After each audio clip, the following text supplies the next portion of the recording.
राष्ट्रगीताबाबत रामगिरी महाराजांचं एक वादग्रस्त वक्तव्य समोर आलंय। ब्रिटिश राजांसमोर राष्ट्रगीत गायलं गेलं, राष्ट्राला संबोधून नाही। रवींद्रनाथ टागोर यांनी राष्ट्रगीत लिहिलं तेव्हा भारत स्वातंत्र्य झाला नव्हता। रवींद्रनाथ टागोर यांच्याकडून राष्ट्रगीतात ब्रिटिश राजा जॉर्ज पंचमची स्तुती करण्यात आल्याचं देखील सांगण्यात आलंय। रामगिरी महाराज यांच्या राष्ट्रगीतावरील या वक्तव्यानं आता नवा वाद निर्माण होण्याची शक्यता आहे। राष्ट्रगीतात गुलामगिरीचे शब्द आम्ही ते का गायचं, रामगिरी महाराज यांनी हे वादग्रस्त वक्तव्य केलंय। संभाजीनगरमध्ये मिशन अयोध्या चित्रपटाच्या टीजर लॉन्चिंग अगोदर राष्ट्रगीत लावल्यावरून रामगिरी महाराज यांनी हे वादग्रस्त वक्तव्य केलं।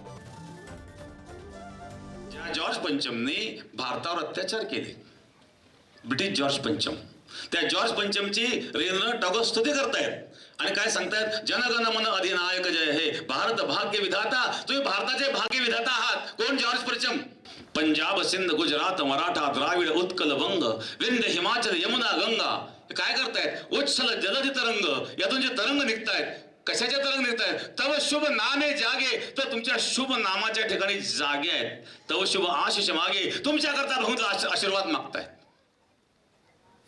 तव शुभ आशिष मागे, गाये तव जय गाथा, तुमची जय जय गाथा गातायत। जनगण मंगल दायक जय हे, भारत भाग्य विधाता, या भारताचे तुम्ही भाग्य विधाता आहात। अशा प्रकारची स्तुती ही जॉर्ज पंचमची रवींद्रनाथ टागोर यांनी केलेली आहेत। इथं राष्ट्राला संबोधन एकही शब्द नाही।